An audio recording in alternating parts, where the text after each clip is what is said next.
نحمده ونصلي ونسلم على رسوله الكريم اما بعد فاعوذ بالله من الشیطان الرجیم بسم اللہ الرحمن الرحیم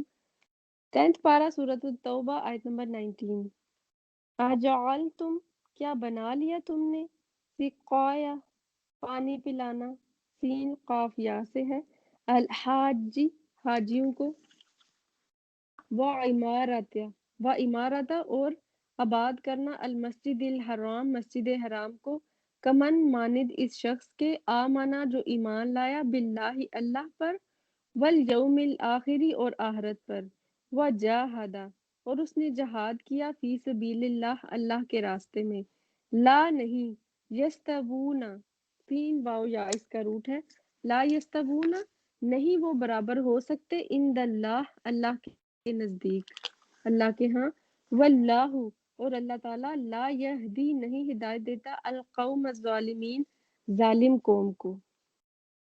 کیا تم نے حاجیوں کو پانی پلا دینا اور مسجد حرام کی خدمت کرنا اس کے برابر کر دیا ہے جو اللہ پر اور آخرت کے دن پر ایمان لائے اور اللہ کی راہ میں جہاد کرے یہ اللہ کے نزدیک برابر نہیں اور اللہ تعالیٰ ظالموں کو ہدایت نہیں دیتا۔ تو جیسا کہ آپ کو پتا ہے کہ مشرکین حاجیوں کو پانی پلانے اور مسجد حرام کی دیکھ بھال کا جو کام کرتے تھے اس پر انہیں بہت زیادہ فخر تھا اور اس کے مقابلے میں وہ ایمان اور جہاد کو کوئی اہمیت نہیں دیتے تھے جس کا اہتمام مسلمان کیا کرتے تھے۔ تو اللہ تعالیٰ نے فرمایا کہ کیا تم حاجیوں کو پانی پلانا اور مسجد حرام کی دیکھ بھال کرنا ان کاموں کو ایمان باللہ اور جہاد فی سبیل اللہ کے برابر سمجھتے ہو؟ اللہ کے نزدیک یہ برابر نہیں، بلکہ بات یہ ہے کہ مشرک کا تو کوئی عمل بھی مقبول نہیں، چاہے وہ کتنا ہی اچھا کیوں نہ ہو۔ جیسے ہم نے وہ پیچھے آیت پڑھی تھی نا کہ حبطت اعمالہم، کہ ان کے تو اعمال ضائع ہو گئے، یعنی چاہے وہ جتنا بھی بڑا نیکی کا کام کر لے اس کی بنیاد کیونکہ شرک پر ہے تو شرک ایسا کیڑا ہے کہ جو ہر نیکی کو نگل جاتا ہے، ہر نیکی کو تباہ کر کے رکھ دیتا ہے، اس کو محفوظ نہیں رہنے دیتا۔ تو فرمایا جا رہا ہے کہ کیا تم جہاد فی سبیل اللہ اور اللہ پر ایمان لانے کے برابر سمجھ رہے ہو صرف حاجیوں کو پانی پلا دینا اور مسجد حرام کی مطلب دیکھ بھال کر دینا؟ تو بعض روایات میں اس کا شان نزول بتایا جاتا ہے کہ مسلمانوں کی آپس میں ایک گفتگو چل رہی تھی منبر نبوی کے قریب، یعنی کچھ مسلمان جمع تھے، ان میں سے ایک نے کہا کہ اسلام لانے کے بعد میرے نزدیک سب سے بڑا عمل حاجیوں کو پانی پلانا ہے۔ دوسرے نے کہا کہ مسجد حرام کو آباد کرنا سب سے بڑا عمل ہے۔ تیسرے نے کہا کہ جہاد فی سبیل اللہ ان تمام عملوں سے بہتر ہے، جو تم مطلب جو پیچھے بیان کیے گئے ان سے بھی افضل ہے جہاد۔ تو حضرت عمر رضی اللہ تعالیٰ عنہ نے جب انہیں اس طرح باہم تکرار کرتے ہوئے سنا تو انہیں بہت ڈانٹا اور فرمایا کہ کیا تم منبر رسول کے پاس اپنی آوازیں اونچی کر رہے ہو؟ اور اس کے بارے میں آتا ہے حضرت نعمان بن بشیر کے بارے میں جو حدیث کے راوی ہیں کہ جمعہ کا دن تھا اور جمعہ کے بعد انہوں نے نبی صلی اللہ علیہ وآلہ وسلم کی خدمت میں حاضر ہو کر یہ ساری باتیں بیان کی، یعنی اس کے بارے میں انہیں بتایا۔ تو اس پر یہ آیت نازل ہوئی تھی کہ کیا تم صرف حاجیوں کو پانی پلا دینے اور مسجد حرام کی دیکھ بھال کر دینے کو ایمان باللہ اور جہاد کے برابر ٹھہرا رہے ہو؟ یعنی ایمان باللہ، ایمان بالآخرت اور جہاد فی سبیل اللہ یہ ساری امپورٹنٹ چیزیں ہیں، لیکن یہ کچھ ایسا کہ کچھ ریچولز کو لے لینا، کچھ ظاہری چیزوں کو لے لینا جو دین میں بڑی دور سے، یا آپ کو ایک ایسا ٹیگ لگا دیتی ہوں کہ آپ بڑے دیندار ہیں، صرف ان کو کر دینے سے ایسا نہیں ہو سکتا کہ آپ اللہ کے ہاں اعلیٰ مقام پا لیں۔ اگر آپ نے اللہ کے ہاں کوئی اچھا اپنا رتبہ بنانا ہے، اللہ کی نظر میں بڑا بننے کی کوشش کرنی ہے، متقی بننا ہے، تو پھر آپ کو جہاد فی سبیل اللہ سے اس کی مدد حاصل کرنی ہوگی اللہ کی نظر میں اچھا بننے کے لیے۔ اور دیکھیں کہ جہاد کتنی امپورٹنٹ چیز ہے کہ ایک صحابی نبی صلی اللہ علیہ وآلہ وسلم کے پاس آتے ہیں اور پوچھتے ہیں کہ یا رسول اللہ صلی اللہ علیہ وآلہ وسلم کوئی ایسا عمل بتائیے کہ جو جہاد کے برابر ہو۔ تو آپ صلی اللہ علیہ وآلہ وسلم نے فرمایا کہ ایسا کوئی عمل نہیں ہے کہ جو جہاد سے بھی آگے نکل گیا ہو۔ تو جہاد اتنی امپورٹنٹ چیز ہے، اس لیے آمن باللہ والیوم الآخر اس کی ساتھ شرط لگا دی گئی کہ جہاد اٹ سیلف بہت بڑی چیز ہے، لیکن ایمان کا ہونا اللہ پر اور یوم آخرت پر، یہ ہوں گے تو ایمان، یہ جہاد بھی قابل قبول ہوگا۔ دیکھیں دوسری طرف اگر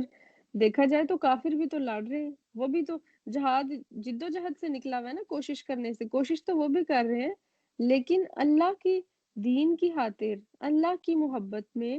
یوم آخرت کے اجر میں، یعنی اس کی امید لے کر کہ اس کا اجر آخرت کو ملے گا، تو یہ ہے اصل جہاد۔ تو یہ دونوں کام بالکل بھی برابر نہیں ہو سکتے، لیکن ایمان باللہ کے بغیر کوئی بھی عمل قبول نہیں۔ تو اس لیے ذکر کیا گیا کہ کمن آمن باللہ والیوم الآخر وجاہد فی سبیل اللہ، یعنی صرف کچھ ظاہری دین کی چیزوں کو لے لینا کافی نہیں ہے، بلکہ ایک اچھے درجے کو پانے کے لیے، ایک اچھا مسلمان بننے کے لیے ساری چیزوں پر عمل کرنا ہوگا۔ یہ تو بہت ایزی سا کام ہے کہ صرف آپ مسجد حرام کی دیکھ بھال کر دیں اور سال میں ایک دفعہ حاجیوں کو پانی پلا دیں، یہ تو بہت آسان دین ہے۔ تو جہاد کے ساتھ اپنے ایمان کو پروو کرنا، یہ ہے اصل بات۔ الذین، وہ لوگ، آمنو، جو ایمان لائے، وہاجروا، اور انہوں نے ہجرت کی، وجاہدوا، اور جہاد کیا، فی سبیل اللہ، اللہ کے راستے میں، باموالہم، اپنے مالوں کے ساتھ، وانفسہم، اور اپنے نفسوں کے ساتھ، اعظم درجہ، زیادہ بڑے ہیں درجے میں، عند اللہ، اللہ کے نزدیک۔ تو وہ لوگ جو ایمان لائے اور انہوں نے ہجرت کی اور جہاد کیا اللہ کے راستے میں، اپنے مالوں کے ساتھ اور اپنے نفسوں کے ساتھ، دونوں ہی چیزیں امپورٹنٹ ہیں۔ کوئی یہ نہ سوچے کہ صرف میں جان لڑا رہا ہوں تو کافی ہے، یا مال لگا رہا ہوں تو کافی ہے، ان دونوں چیزوں کو ساتھ لے کر چلنا ہوگا، تو پھر اصل جہاد ہوگا، اور پھر اعظم درجہ، پھر آپ عظیم درجے کو پا سکتے ہیں اللہ کے نزدیک۔ وَأُولَئِكَ هُمُ الْفَائِزُونَ، اور یہ ہیں اصل کامیاب۔ اصل کامیاب وہ نہیں کہ جو صرف حاجیوں کو پانی پلا دیں یا دین کے چند ریچولز کو پورا کر کے یہ سمجھے کہ ہم تو بڑے دیندار لوگ ہیں۔ اصل جہاد فی سبیل اللہ کیا ہے کہ اپنے مال بھی لگائے جائیں اور اپنی جان کے ساتھ بھی جہاد کیا جائے۔ یبشرہم، خوشخبری دیتا ہے ان کو، ربہم، ان کا رب، برحمت، ساتھ رحمت کے، منہ، اپنی طرف سے، ورضوان، اور رضامندی کی، وجنات، اور باغات کی، لہم، ان کے لیے، فیہا، ان میں، نعیم، نعمتیں ہیں، مقیم، قاف واو میم، قوم قائم اسی سے ہے، قائم رہنے والی۔ خوشخبری دیتا ہے ان کو ان کا رب، ساتھ رحمت کی، اپنی طرف سے، اور رضامندی کی بھی، یعنی خوشخبری دیتا ہے، اور باغات کی ان کے لیے جن میں نعمتیں ہیں اور وہ پائیدار ہے، ہمیشہ قائم رہنے والی ہیں۔ تو یہ کن لوگوں کے لیے ہے کہ جو ایمان باللہ اور ایمان بالآخرت لے کر آتے ہیں، اور پھر اپنی مال کے ساتھ اور اپنی جان کے ساتھ جہاد کرتے ہیں، خالدین فیہا، ہمیشہ رہنے والے ہیں ان میں، ابدا، ہمیشہ ہمیشہ، ان اللہ، بے شک اللہ تعالیٰ، عندہ، اس کے پاس، اجر عظیم، بہت بڑا اجر ہے، یعنی اللہ تعالیٰ کے پاس یہ تو ہیں جو ظاہری چیزیں اللہ تعالیٰ نے دنیا میں ہمیں ایک امید دلائی ہے، جنت بتائی، اس کے پاس آگے اور کیا کچھ ہے، اس کے بدلے، یعنی اس جہاد اور ایمان باللہ کے بدلے وہ اور کیا کچھ نوازے گا، یہ تو وہاں پہنچ کر ہی پتا چلے گا۔ یہ تو حدیث میں بھی آتا ہے نا کہ جنت ایک ایسی چیز ہے کہ جس کے بارے میں، جس کو نہ کسی آنکھ نے دیکھا، نہ کسی کان نے سنا، نہ ہی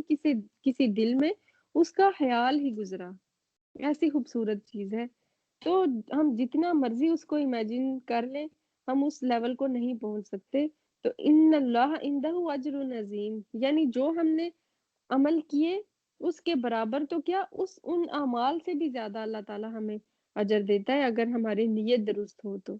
یا ایہا الذین آمنو، اے لوگو جو ایمان لائے ہو، لا تتخذوا، نہ تم بناؤ، آباءکم، اپنے باپوں کو، و اخوانکم، اور اپنے بھائیوں کو، اولیاء، دوست، ان استحبوا، اگر وہ ترجیح دیں، زیادہ محبوب رکھیں، الکفر، کفر کو، علی الایمان، ایمان پر، ومن یتولہم، اور جو کوئی دوست بنائے گا ان کو، منکم، تم میں سے، فاولئک، تو پس وہی لوگ، ہم الظالمون، وہی ظالم ہیں۔ تو اے ایمان والو، اپنے باپوں کو اور اپنے بھائیوں کو دوست نہ بناؤ اگر وہ کفر کو ایمان سے زیادہ عزیز رکھیں، تم میں سے جو بھی ان سے محبت رکھے گا وہ پورا گناہگار، یعنی وہ ظالم ہے۔ اچھا یہاں پھر جہاد اور ہجرت کے موضوع میں ہم پہلے بھی یہ والی چیز پڑھ چکے ہیں کہ جہاں ایک طرف اللہ اور اس کے رسول ہوں اور دوسری طرف اپنے ریلیٹیوز ہوں، یعنی وہ ریلیٹیوز کہ جو بھی نان مسلمز ہیں،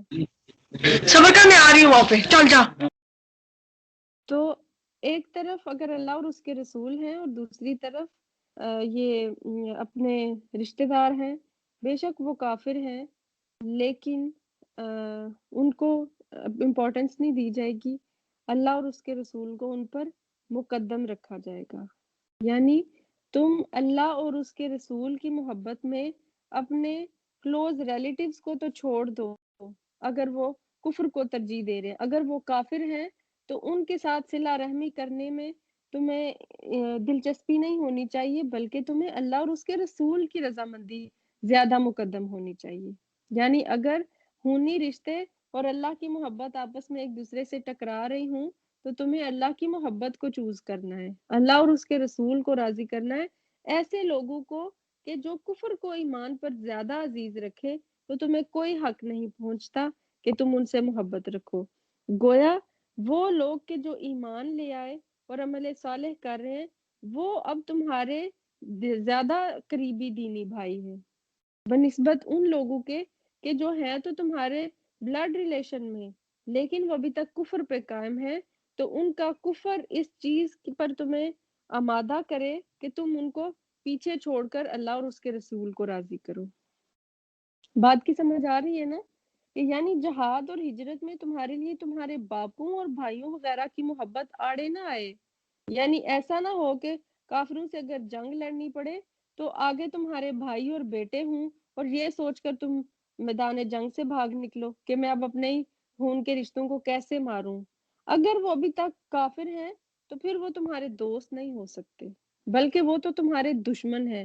تو گویا ایمان کی دوستی اور ایمان کا رشتہ خون کے رشتوں سے بڑھ کر ہے. اگر تم ان سے محبت کا تعلق رکھو گے تو یاد رکھو کہ تم پھر ظالم قرار پاؤ گے. یعنی پھر تم نے اللہ اور اس کے رسول کے ساتھ ایک طرح سے ظلم کر دیا، زیادتی کر دی، ان کے حق میں کمی کر دی جب تم نے کافروں کو جو تمہارے ریلیٹیوز ہیں ان کو ترجیح دی. تو یہاں سے پتہ کیا چلا کہ جب کوئی مسلمان ہو گیا اور ابھی تک بہت سارے لوگوں کے رشتہ دار ایسے تھے کہ جو ابھی تک اسلام قبول نہیں کیا تھا جنہوں نے، تو ایسے لوگوں کے لیے کیا ہے کہ انہوں نے صرف اپنے ایمان اور اپنے دینی بھائیوں کی ہیلپ کرنی ہے چاہے مقابلے میں ان کے اپنے سگے رشتہ دار ہی کیوں نہ ہوں. وآخر دعوانا ان الحمد للہ رب العالمین.